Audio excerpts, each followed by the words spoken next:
nalikane wengi sepi iki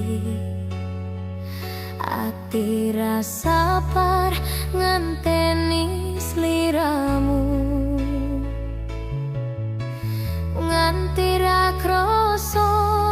sore dadi wengi nganti kapan iki tresno iki bakal dadi ojo lali sayangku tresno iki mung kanggo sliramu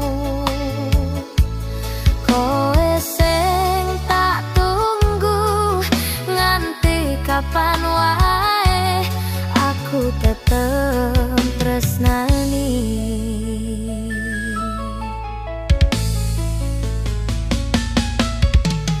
Ora peduli apa sing bakal kelakon, asal aku lan kowe tetep bersatu kanggo selawase kowe sing tak puja